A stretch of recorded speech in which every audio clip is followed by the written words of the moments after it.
Welcome to the Conscious Community Podcast, brought to you by Conscious Community Magazine. I'm your host, Janae. And I'm Spencer. This episode, we have Everett Ogawa of Integral Bodywork, who's going to be talking to us today. Welcome, Everett. I read in your bio that your background was in martial arts and Zen and also bodywork. You've got a specific modality that you practice. Did you start out in a more traditional form like shiatsu or acupuncture? Or where did you originally start out as far as bodywork goes? Oh, as far as bodywork goes, pretty much it just, how shall I say, it just kind of just came on me. My bodywork teacher, my immediate bodywork teacher came into my life, and I was experiencing difficulty with my body, and when I felt his work, I knew intuitively that this was what I needed. And so I begged him to start teaching me, and that was 27 years ago. And were you having problems because of martial arts or beating yourself up or just in general? Yeah, I mean, I started, I'm Asian, so I started martial arts when I was a young kid. And then that evolved into Zen practice. And I have had tremendously great fortune to find incredible teachers and have a lot of training with them. And, I met my bodywork teacher through the Zen teacher that I was training with, and at a monastery in Hawaii, and I met him, and he introduced me to the bodywork, which has very deep roots with the Zen training side that I experienced, and things have just been unfolding ever since. I'm not Asian, but I started martial arts training when I was very, very young, and that's something that I've, as I got involved in this magazine and in this community, I actually did Chinese martial arts, and I started with karate, and I did taekwondo, and then I ended up with Chinese martial arts, and I discovered Taoism through martial arts, and it is, from a very young age, I was taught discipline through the martial arts, and it was never anything, my earliest memories of martial arts was the teacher explaining to us that we weren't supposed to go beat people up with this, that it was not about violence, and I've, my entire life never had to use it for that. And I think that is maybe for people who kind of get into meditation and whatnot through yoga, they see martial arts and they think of it as, something violent or aggressive. And for me, it's been quite the opposite, that was, it started out there, but then it evolved into, exploration of, higher consciousness that, to me, it's just another path that you can take to that. And I think it's very much belongs in the same category as something like yoga, where it's, you might start out doing it because you want to get in shape, but then you end up finding there's something more to it. Right, if you're lucky. If you're fortunate. And yeah, that's how it is. I'm on board with you. That's my experience too. I started out wanting to get strong because I was a 69-pound weakling, and I wanted to get strong, so I started martial arts practice and wanted to take care of all the bullies, and but it just kept evolving, and here I am today. But without the martial training, I could not be doing this bodywork, because the martial training adds the strength and power element that has been necessary to pursue the bodywork and to take the bodywork to the level it's at now. It takes a lot of internal. Also, just to give you a little background, I grew up around a lot of holistic medicine stuff just in my family. I have a number of practitioners, and I have family members who do shiatsu and Swedish massage, and I'm aware of all the general modalities there are out there, and I learned some of them myself. I have Reiki training, and I have a family member who went through the Oshiatsu Institute for shiatsu, and is your modality a more they kind of range from anywhere from Reiki, which is very light or even no touch, all the way through like rolfing, where it's very aggressive, and heavy duty tissue manipulation. Where is your modality at as far as that goes? Our work Now that's a good dicey question, because our work is not any of the above. Okay, but it's on the side. It's, if you have how shall I say, you have a scale all the way from no touch to rolfing. Ours is beyond rolfing. Okay, it's deep work. Not necessarily physically deep. You can only go so much physically deep. But what we do, the techniques and the methodology we use, and the depth of the practitioner's vibration and consciousness are very important. We stress that a lot. So what happens in the process is it allows depth of access to the body-mind, to consciousness, using the body as a gateway, as a gate. But the body is, it's a gate. We don't get stuck on the body. The work is actually about the whole person. Through the body as a gate, you can access the whole person, every level of a person. That's our understanding.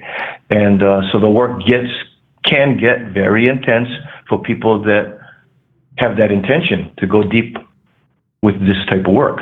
If you're just coming in for, how shall I say, pain relief, you certainly will get that. However, that's not the optimal use of this work. This work is about self, and I mean self in both the small letter and the big letter S, the big self and the small self. This is about self-exploration. I think a lot of people miss those connections, the mind-body connection. For example, in the world of yoga, a lot of people seem to be really shocked when they realize when you do things like open up your hips. I've seen many classmates or even teachers mention it, start crying when they open up their hips, because that's where you hold your emotions. And I think that exactly. A lot of people miss that mind-body connection, and our world is very fixated on only solving physical ailments, and anything outside of that is almost pushed aside or seen as purely being physical. That's something that they touched on a lot in my Reiki training as well, that the Reiki training, they viewed that they literally say all ailments stem from some kind of emotional or spiritual problem. So in the Reiki mindset, if you have like throat cancer, that's connected to like your inability to speak with your true voice or something like that. Throughout like a Reiki session, it's almost a combination of like talk therapy and body work, where you intuitively feel that there's something, you feel like a tension in their shoulders, and you ask them about it, and you'll find time and time again that you'll end up in a conversation where they're talking about, how they wound up in football because, their dad really wanted them to do that, and he never got to do it. And, you'll end up in this childhood story when the surface complaint was, my shoulders hurt. And you just end up going into down this chain. And it's I really feel like there is something to that. Like there may be these kind of structural, physical, explanations for things, but then there also is oftentimes like a deeper spiritual causation for pain and physical symptoms. Mm-hmm. No, that's totally where we're coming from. The body is just the whatever symptom you have in your body is symbolic of some deeper process.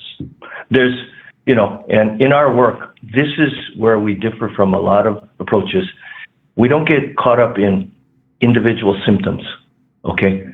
Ida Rolf, the founder of Rolfing, who was my teacher's teacher, used to work in such a way that if you came in and you had a sore toe, okay, and that was your main presenting symptom that you came into her office with, and you told her about it, she would listen to you. Oh, you got a sore toe? Okay, here, let's do the series. And she would get you on the table and she'd put you through the 10 sessions, because that's our method. It's 10 sessions of body work, physical, tissue manipulation, tissue releasing body work, working primarily with the connective tissue of the body. We put people through a recipe that's been handed down from Ida Rolf. The basic structure comes through us from Ida's work and investigations into the body mind. And my teacher inherited that, and he passed that on to us. And the more I worked with it over the years, I start to see the magic in that process. At the same time, we're not doing Rolfing, because Rolfing is a patented method that has their own set of techniques and understanding. Our work dovetails with the Asian perspective of energy and body understanding. So we draw on that element heavily and combine it. It's been combined with Ida Rolf's understanding of how to put a body through 10 sessions of structural body work and work with the overall structure and alignment of the human body within the greater field of gravity. That was Ida's contribution, that you could work a body towards increased alignment within the greater field of gravity of the universe. So and that was optimal health. Is the actual physical part of your body work pretty intense like Rolfing? Because I've never actually had Rolfing, but I'm just from what I've been told of it, it's pretty brutal. It can be very physically painful, and it's. I mean, everything I always heard is that it's our work very deep tissue, very intense. Yeah, that's our work. That's what our work is like. Brutal is a word that has many connotations. Yeah. It is our work is very confrontive. We say confrontive. Okay. If you got pain in your body, you will find it. Yeah.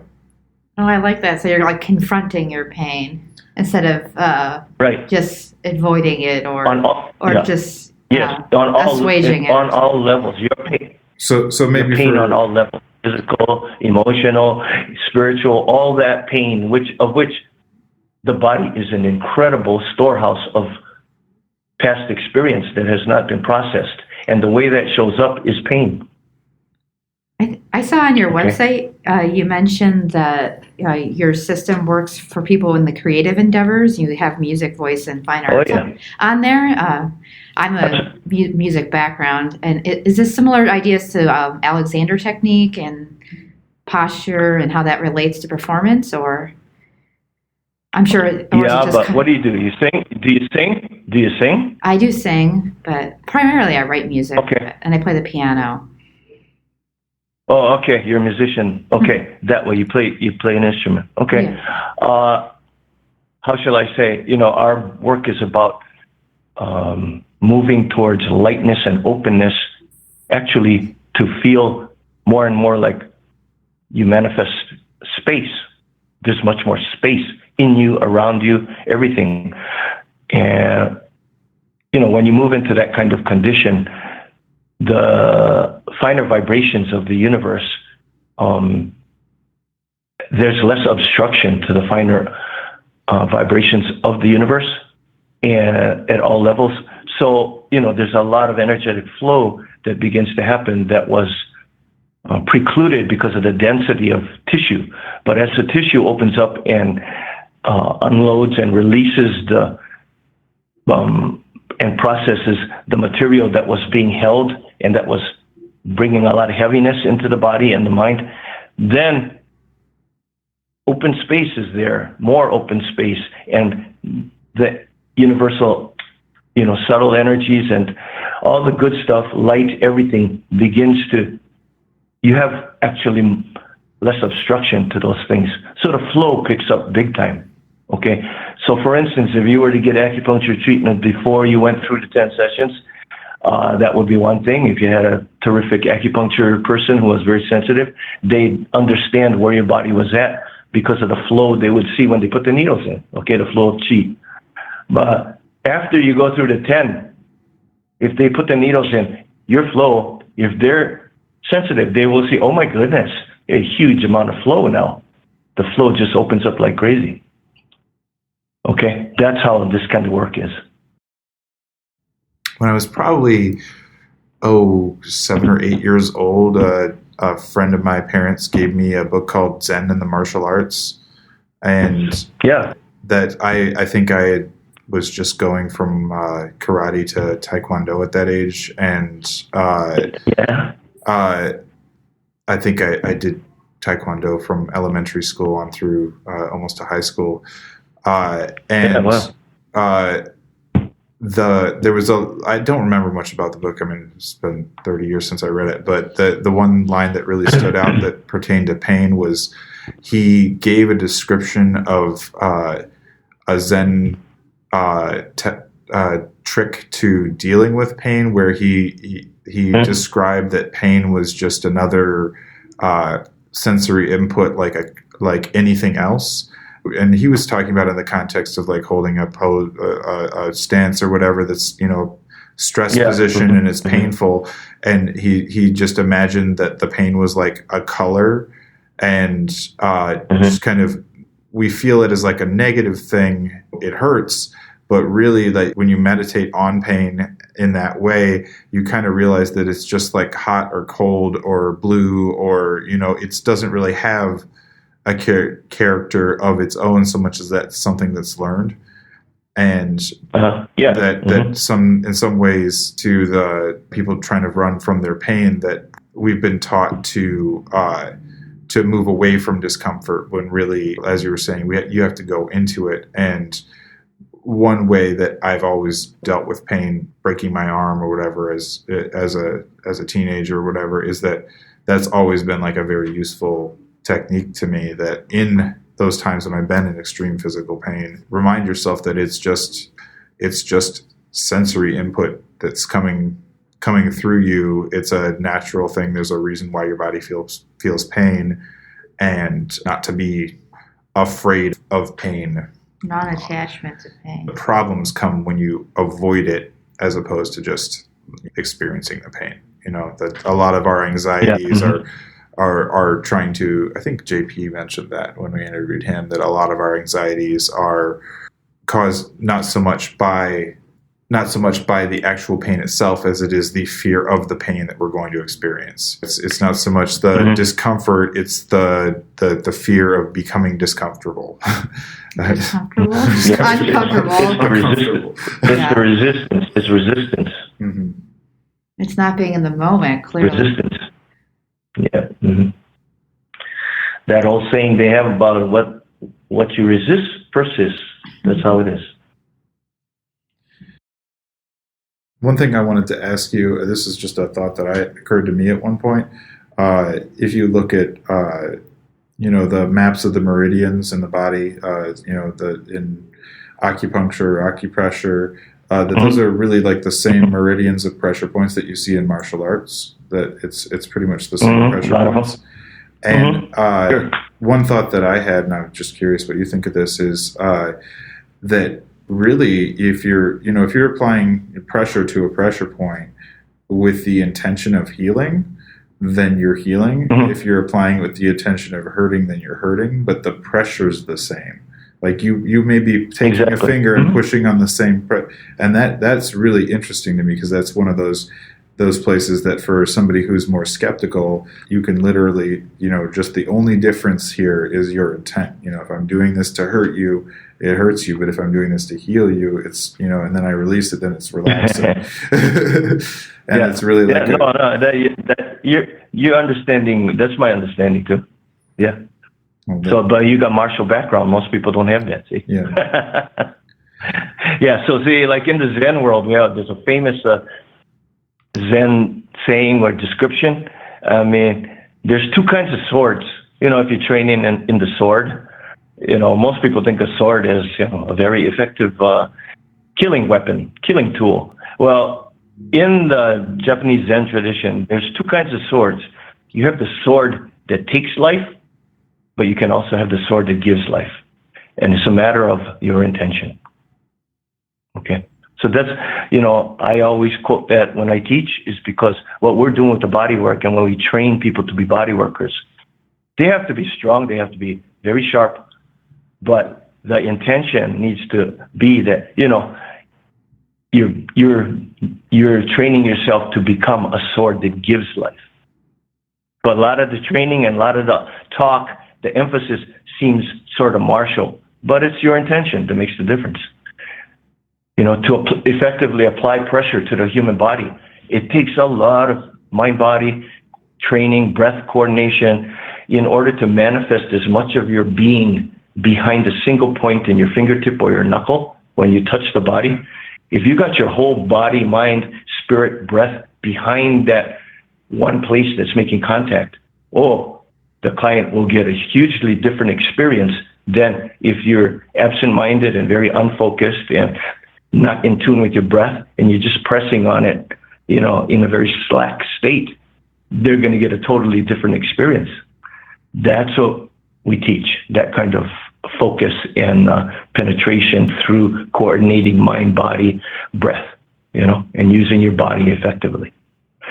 So a lot of the training of our practitioners, the professional practitioners, they're all martial artists. And Zen, they all participate a lot in Zen training. So it's a certain type of individual who has trained themselves, body, mind, spirit, in the fighting arts, martial arts, but who has experienced an opening into some greater possibility. That's the kind of people we want to train. You know what I mean? Excellent. We want them to be the sword that gives life. That's it. Very beautiful sentiment. Sounds like the act of this integral bodywork is very exhausting for the practitioner. You have to put a lot of yourself into it, as well as what the client will be putting into it. Yeah, that's why all the professional practitioners, I try to discourage people from going professional because I know how much it takes, and I try to discourage them. So the only ones who continue, despite my storm of discouragement, are the ones who have the call. And I always ask people, if you want to train with me, you have to have the call. And that's something, they have to find within themselves.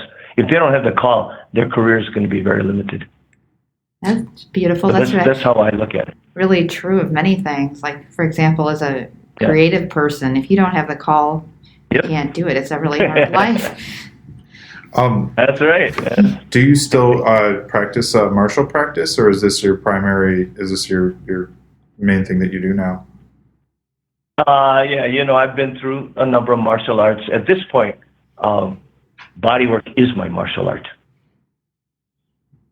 You get it? Yes. Bodywork is my martial art. Yeah. So, and it's such a physical modality that you're still getting the physical. That's one thing that that I still like the physical part of it. It's. Mm-hmm. Is it a very physically intensive in terms of keeping your body fit? It's not as intense as doing a martial art workout. No, but in order to do the work on a daily basis, it takes the same amount of focus and balance and skillful use of body, mind, breath.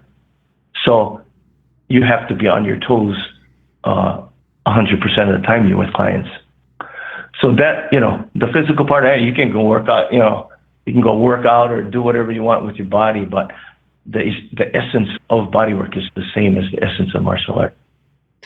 Understand it was a Zen monastery. What is the name of the martial art that you actually did? I did, there's a form of little known sword form that's 50% of the program at the monastery I trained at, because it's an unusual Zen monastery. They teach meditation, but they also emphasize embodiment and strong embodiment. So I trained in a sword form called Hojo. It's not known in the West. It's a Japanese sword form. It's called Hojo. And I also did Tai Chi there. Tai Chi and Hojo. And I did, I started Aikido when I was 13 years old. Okay.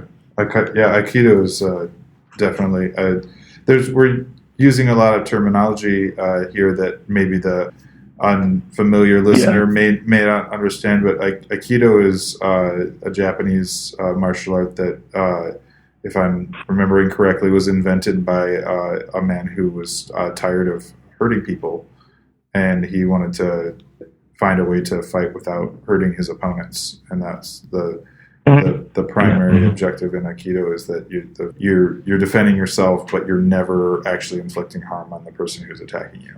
I'm curious about the 10 sessions and how they build up. Would you be able to tell us a little bit about that and what the process is?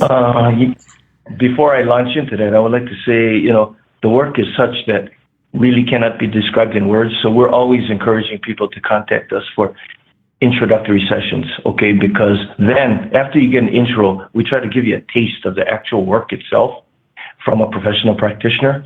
And at that point, that's a whole other point of understanding. And then the 10, you cannot really understand the 10 until you go through it.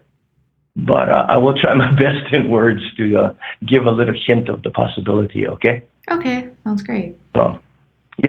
So each of the sessions, beginning, when we do session 1, literally what begins to happen is a flow, a process of deeply organic change, letting go, opening up. This process of change begins to move through the body, okay?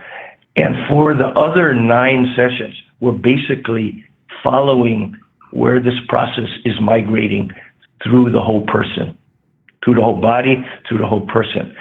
And each session centers around specific parts of the body, and there's a title for that session. So like session 1 would be superficial levels of breathing, okay?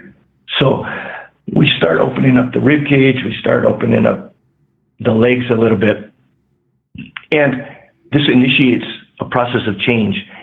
And session 2 is principally your feet and legs so that you can experience more grounding and release in your lower body. And session 3 is the lateral edges of your body, which are like the outside edges of your body. But you see, all of this begins to unfold when you get session 1, and it moves into these areas. So actually, we're following this process of change in a lot of ways. So that when people, for instance, if somebody goes away for a while and comes back and I can't remember where they left off, I frequently ask them, what kind of symptoms are you having now?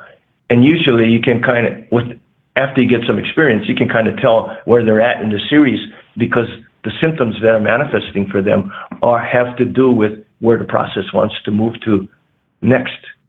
So it's a very, how shall I say, organic type of process that begins to move through the individual's body, but it also brings shifts in mind and spirit and emotional life too at the same time. So, and the first 3 sessions are like preliminary, how shall I say, they're like opening sessions where we're bringing some opening and release and pliability to the tissue of the whole body. From session 4, 5, 6, and 7, these are the deeper sessions where we're going to help people open up the deep interior of their bodies. We start working into the abdomen, into the hips, into the rear end, up into the spine and into the neck and head at a level that is not possible unless you go through the preliminary parts of the series. So, it's like an unwinding process. I hate to use this example, but one thing you can kind of look at is, you know what a mummy looks like and how it's wrapped in gauze? Mm-hmm. Well, this is like unwrapping a body, okay? And we take off different layers. And as those layers come off, and as you're able to release and let go of whatever you're holding in those layers of the body and mind, the depths begin to become more accessible. And it's almost like the content that for the further release comes up from the depths. We access it with the technique, but if you went to press on a cool body without any of the other preparatory sessions, you'd only get limited results. What happens with going through the 10 is there's a progressive unwrapping of the body, and the deeper layers just start to have more access to them, and they just kind of, it's almost as if they come to the surface to be released, and that's very difficult to understand without having experienced the work. But this is, in my experience over these years, this is how the process works. And that was the gift that Ida Rolf brought to this world and shared with everyone, there is this process that allows you very deep access to a person's body, mind, spirit, but you need to do this series of 10 steps because you can't just go charging into a person's body or mind. You know, there's a unfolding that needs to happen. From a physiological standpoint, I know one issue with deep tissue work is that if you kind of go at it too fast, you can cause actual tissue damage and bruising, and you know, if you're still tight and you try and work it too much, you can actually cause damage instead of healing it. How spaced out are these sessions? Because I'd imagine that you've got to space them out somewhat so that there can be recovery time between the sessions. And also too, you know, pressing too hard on tissue, trying to get too deep too fast is really counterproductive, because the body starts to recoil and resist because there's too much input. Okay, so the skill of a practitioner, which unfortunately takes a lot of experience and time and experience, is to understand how much each person, and it's so individual, how much each person can work with at any point in their development and their evolution through the series. You know, so that's a judgment call. Every session, every instant of every session, the practitioner has to be on top of how much can this person handle right now. You know, what's productive and what's too much. And it's a very narrow band where you get the most productive work. Is there any kind of I know in Reiki, just actually having a conversation between the practitioner and the person going through the session is a part of the process. Is there any kind of verbal element? Like, do you talk about the emotions or anything that are coming up while this is happening, or is it silent? It's up to the client. If they want to share, it's fine. If they don't want to share, that's fine too. At the same time, we do emphasize getting the energy to move. So whether it takes, verbalization, whether it takes physical action like hitting something, the main thing is to move the energy and release it from your field of consciousness. Otherwise, it's just stuck. Do you have many clients who do express themselves verbally? I mean, do they, talk about their traumas or talk about emotional things? Mm-hmm. Is that a pretty common? Yeah, it's very common. I mean, one thing that happens is when somebody wants to have a bodywork studio, or say when we have our bodywork trainings where we train practitioners, we have to be careful where we locate the studio or the process, because there's all kinds of sounds that come out sometimes. And, if you got neighbors real close by, they probably won't appreciate all the sound that comes out of the studio. That's how I describe it, the process, because we encourage people, the amount of sound that people release needs to be appropriate to the amount of trauma that they're releasing. So you can't have a huge trauma being released and do a little whimper. You understand? It doesn't match. You're not really moving the energy. If you got big stuff, your sound needs to be big. Yeah, absolutely. Yeah. That's Marshall, right?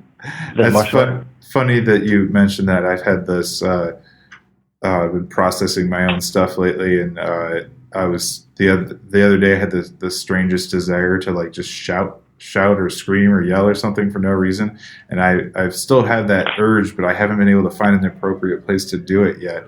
Because at home I've got neighbors, and at work it's not really appropriate. I'll tell you what you do. What I always tell people is the best place, man, go for a drive and roll your windows up, man. Cut loose. Yeah, that's the best way. Yeah, scream out in the car. There are a lot of women driving around Chicago with their windows all rolled up, and boy, they're cutting loose in their cars. Let me tell you, because that's what we teach them. Because holding the stuff in brings physical problems. It leads to physical problems. So get it out. I see online you have written Integral Bodywork is a bodywork/spiritual path for the digital age. Can you explain what you mean by that? Yeah, good question. Because, this is just my understanding, but things have speeded up a whole lot. Oh, yeah. life has speeded up a whole lot. Well, traditional methods are incredible. The deep paths like yoga, like Zen, all these kind of things, martial art. But traditionally, it takes years. You got to go live in a monastery, an ashram, and devote yourself entirely to the practice for a good amount of time in order to go real deep. Okay. Well, who's got that kind of time and wherewithal these days? Everything's speeded up so much. This bodywork is an intense package. It's not for everybody. Okay. You kind of need to be a warrior in the deepest sense, and you have to want it bad. But if you want it bad and you can access the inner warrior in you, this work will take you from point A to point C faster than anything else I've ever seen. Okay. But it's a steep climb, but that's our understanding. Hey, you want to go fast? That's what we're about. We tell people we're from the life is short school, You can go by bicycle. We don't have time. We want to get there fast. Okay? That's kind of how I look at it. There's some degree, I think, I've mentioned in other podcasts, I've been through some trauma. I think everybody has, and I think having the martial arts background is one of the things that enabled me to survive it. And one thing that at the points when I needed to dig deep and find it within myself to keep going, I think that kind of the you do a lot of holding very painful stances and stuff like that in martial arts, and that builds this self-discipline that that you have the ability to make yourself do things that are uncomfortable, even though they are uncomfortable. Right. We're such a convenient society where we want, we have a headache, we want to take some Advil and we want it to go away. Like we don't want to. When we're tired, we want to drink a cup of coffee. We don't want to, go for a jog around the block or anything like that. And I think that there is somehow a connection between pain and forcing yourself to be uncomfortable and building that self-discipline. And I'm wondering if maybe the reason why your process is accelerated is because you're doing very intense pain, that it's a very physically painful process and it's intense and maybe more rapid, but is that perhaps one of the reasons why it's faster, just because it is so intense? Yeah, I mean, that's part of it. But, the older I get, the more I'm around that, I don't feel that's the main point. We teach people whatever level of discomfort you access, what do you do with that discomfort?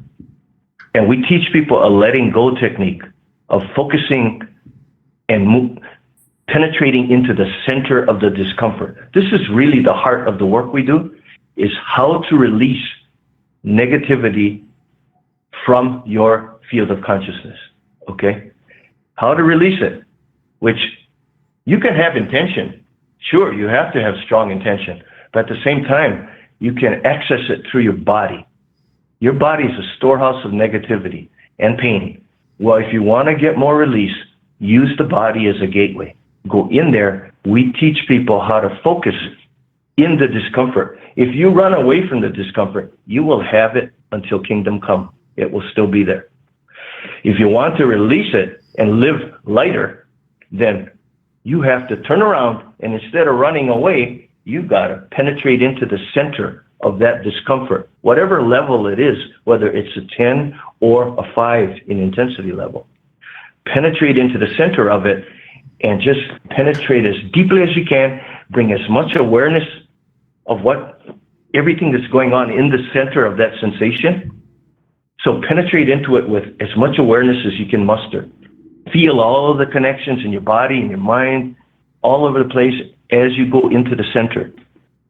When the awareness that you bring into the discomfort approaches a certain maximum level, like, I don't know exactly the level, but you get maximum awareness. I would think it's probably up near 80, 90, or 100% awareness in there. The whole ball of wax starts to unravel, because what's stuck in there, in that place, is the stuff from your life you did not process thoroughly. Anything you haven't processed thoroughly, and who has processed their childhood thoroughly? Nobody.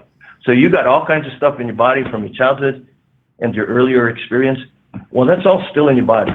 Everything you've ever experienced that you have not processed fully, and unfortunately, most of the negativity gets stuck. But the game is to turn your focus around. Instead of holding it at bay or running away, the only way to release that is to go into it and bring full awareness and process it on the spot. If you process it with awareness, boom, then there's freedom on the other side of that. Well, that's absolutely true. It feels that right now our world is just so focused on symptoms and not actually fixing the root of the problem, that problems just persist over time. This reminds me, we've also mentioned like the opioid crisis in a couple of our episodes with different guests. That's what I was thinking of. And that's what I was thinking of here, is painkillers. that a lot of what I see in the addictive process, especially with opioids, is that running away from the discomfort, that you have somebody who oftentimes had some kind of childhood trauma or horrible, life experience, and painkillers don't just address physical pain; they address emotional pain. But the problem is that you're just band-aiding the solution over and over and over again, and until you address that wound, you're just going to need to keep medicating and medicating and medicating, and it's just a vicious cycle that's ultimately can be fatal. And really, until you go back and examine your life and figure out why it is that you feel the need to medicate in that way, you're never really going to recover from that addictive process. And have you dealt with anyone as far as addiction goes who's used your process to help overcome some of that stuff? The way I was taught by my teacher and the understanding I have from that's come to me through martial art and Zen training is nobody's going to go deep until their time is here, until they're ready. Okay, nothing works with anybody until they're ready. Mm-hmm. So what we do, and Mr. Lay, who had been my teacher, Mr. Dub William Lay, who taught me the basics of the work I do. Anyway, he was a force of nature, but he always used to tell us, don't waste your time with people that are addicted to alcohol and drugs until they're in the gutter and ready to move out of it. He said, there's no way you can impact an individual like that. You just be wasting your time and your energy doing this kind of body work with them.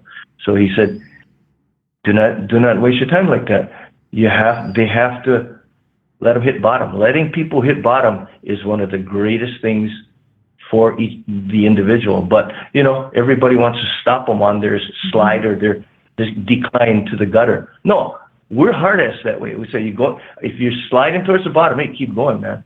When you hit the bottom, call me. That's how it is.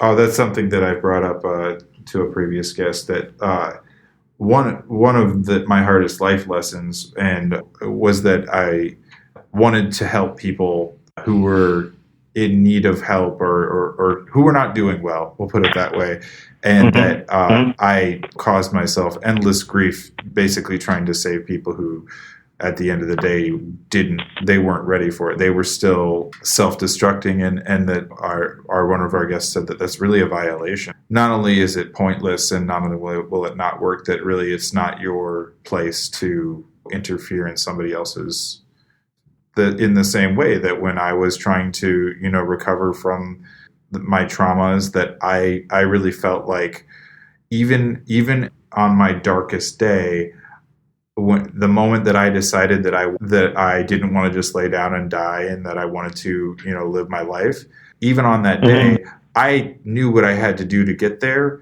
And some of the most frustrating moments for me were when other people were seeing from their perspective that they didn't agree with what I was doing to help my recovery, and they were interfering in my process. And I was kind of like, from my perspective, I was like, I got this. I know what I'm doing. Every time you interfere and every time you try and, help me when I'm going through my own process, it's derailing my ability to do what I need to do. And so it really is, and it really was at the point where kind of crossed a threshold at a certain point and stopped so much feeling like I needed to recover and started feeling like, okay, well, now I'm in a position where I can offer that helping hand for those who do want it. But I never, ever will make the mistake again of trying to force somebody else to change or get better. It's just really, it is just such a counterproductive thing to do. And that is sometimes, I think, for many people very difficult if it's their child who's addicted to drugs or something like that. They really want to intervene and do something, and it's just not, it doesn't work. It's one of the hardest things in life is to sit by and watch somebody sink, even though you know that's exactly where they need to go, into the gutter. It's very hard to sit by and watch that happen. It's if you try and interfere, you will only make it worse. And if you, they may not survive, but they won't survive if you don't let them go through it. And hopefully they go down and they come back up. That's right. That's how it is. Recently, I've been looking at quotes to use as I'm rewriting our training manual. And this one, Rumi, you know who Rumi is, right? Yeah. For our listeners who aren't familiar with Rumi, he was a 13th century Persian mystic and poet. Yeah, well, just right now as I search for meaningful quotes to include in our lesson plans for students, I come across so many Rumi quotes that have really opened me up to understanding, wow, that dude was a huge human being. In case I hadn't realized that before, because all his words about pain and suffering, they're so right on how you work with that stuff and what it is. For instance, there's one that was coming to me as you were just speaking previously, is one that really got me is, pain, okay? Pain is where the light enters, okay? Mm-hmm. Pain is where the light enters. So if you're running away from your pain, you're running away from the light, okay? Same. They're the same thing. It's just you have to penetrate into the pain and bring awareness into it, and then the light can be there. It's a blessing. Pain is a blessing. It's not a curse. Work with your pain. That's the message. Work with your pain if you're seeking blessing. There's no other entrance into further blessing. I mean, there's always grace, but grace comes after some effort, usually. Okay? So our message is, hey, so what? You got pain. We all got pain. What are you going to do? You're going to run away from it. You're going to confront it and transform it, because our understanding is within the very pain and suffering itself is your redemption. There's no other place. So you're do you have practitioners? Where are they located? Are you primarily in the Chicagoland area, or? One in Chicago, one in Madison, Wisconsin, and one in Providence, Rhode Island. Right now, that's the extent of it. And me, I'm out here in Tucson, Arizona. That's all. My former business partner's in South Dakota, Sioux Falls, South Dakota. Where can our listeners find information about how to locate a practitioner, what should they look for, and how can they? Yeah, on our website. You can go to our website, integralbodywork.com, all one word, integralbodywork.com. And, they can always call me, because there's some people that don't want to be listed as practitioners, but they're out there. Okay. I've trained enough people that they're out there. So, but some people don't want to be known as a professional bodywork person, but they certainly do good work. I wouldn't recommend anybody that does not do good work. So, the best way, if you have doubt, if you're seeking the work, is to call me. I'll do my best to find somebody that would work for you. Okay? Sounds great. Did you have any other questions before we? Do you have anything else that you'd like to share with our listeners? No, right now we don't have a book. Nothing's been written yet. The website, I tried to put as comprehensive description of our work and how it works as a method. I tried to include that in the website. So there's diagrams and pictures and description about as much as we can share without doing the work with people, all of that's in the website. They should be able to get a pretty good idea.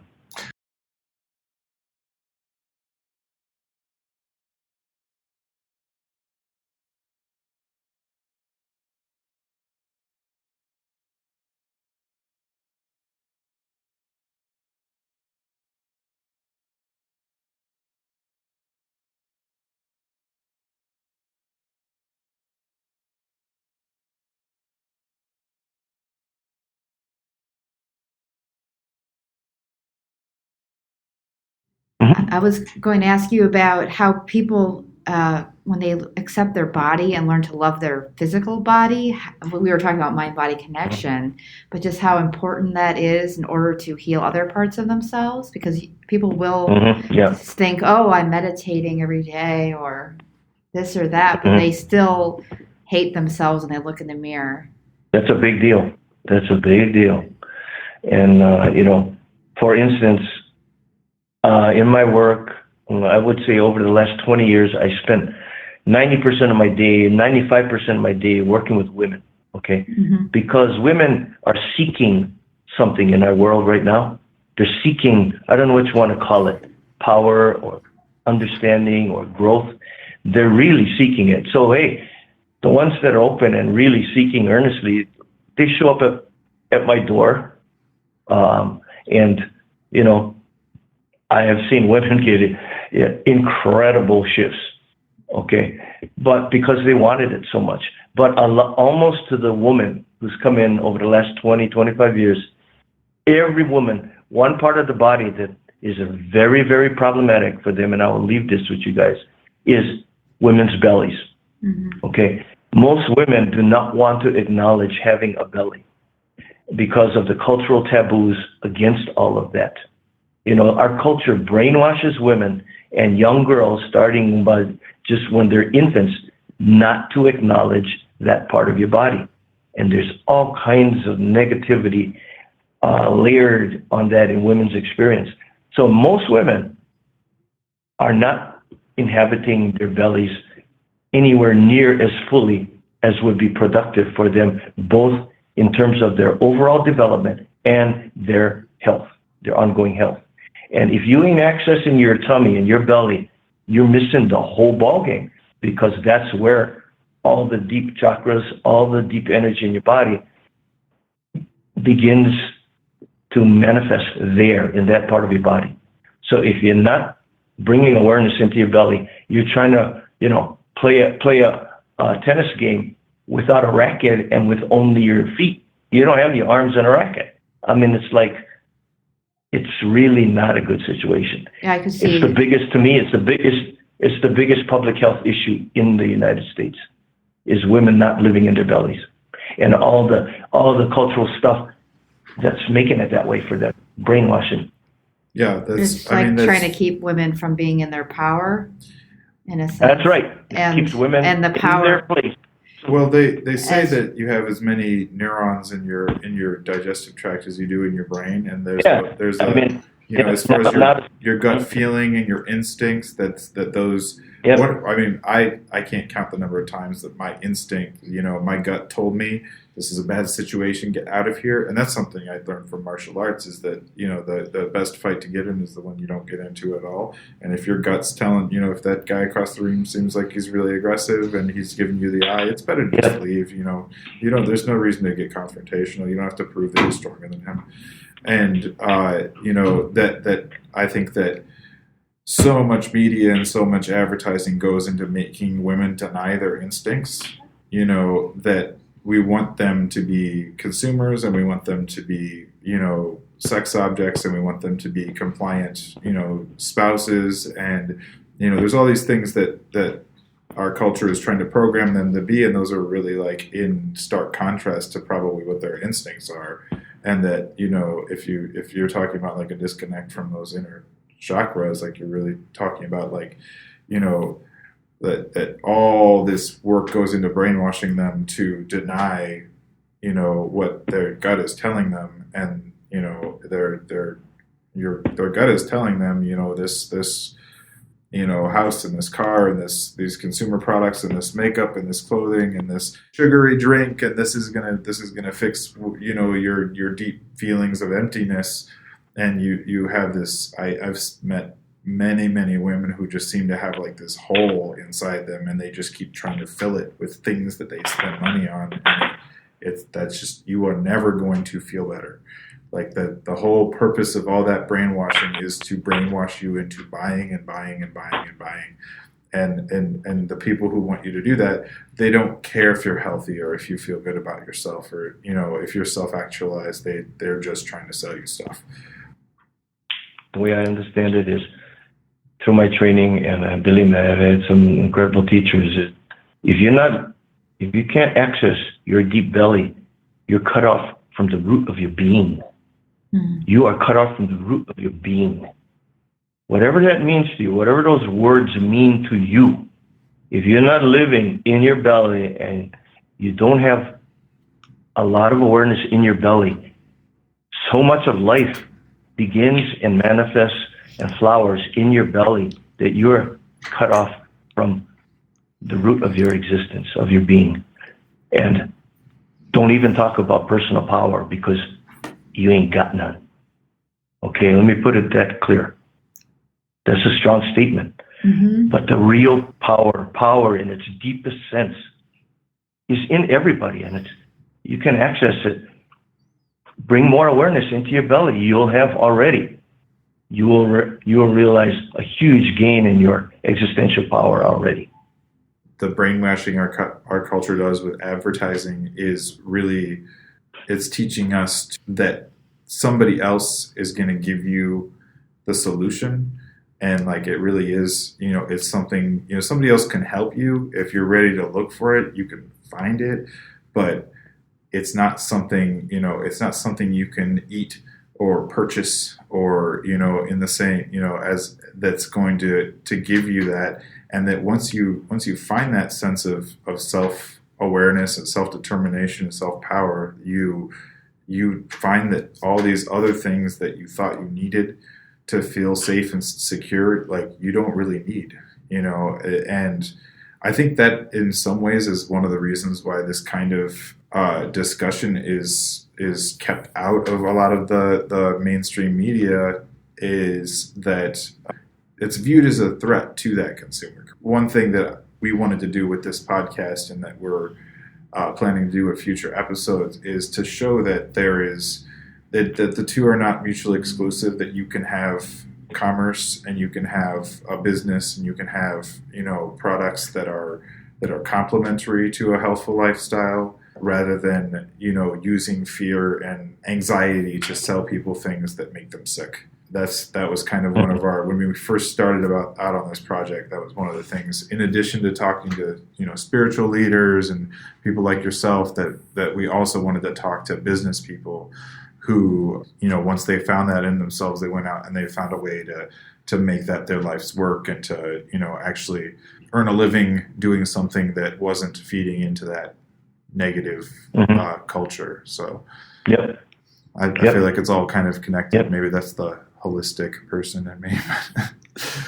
I just wanted to thank you. We're over an hour now, so I just wanted to thank you, and we'll wrap things up here. Anything else you wanted to mention before we let you go? Yeah, I would invite the two of you to go get an intro session from Ron in Chicago, where your boss goes. Yeah. I would love to. I've got some pretty severe back problems. It's a free intro, man, and you ain't got nothing to lose. Yeah, I've got a dislocated tailbone from a skateboarding injury when I was a kid, and it's still. Oh yeah, skateboarder. Right? Oh baby, you got a lot of in your body. I got a son who's a skateboarder. Oh yeah. Yeah. So hey, I'm not kidding. I hope to both of you, if we've sparked any kind of curiosity, I would love to go get an intro session. Yeah. Yeah. Go we'll definitely call Ron. You can find Ron on the web at innerdiscovery.services. Well, thank you very much for your time, and thanks for coming on the Conscious Community Podcast. Thank you. This was great talking to you. Thank you for inviting me. I appreciate the opportunity. Thank you so much. Thank you for joining us here on the Conscious Community Podcast. If you'd like more information about sponsoring this podcast or advertising with Conscious Community Magazine, in print or online, please email me at spencerconsciouscommunitymagazine.com, that's SPENCER, or call 630-492-0831.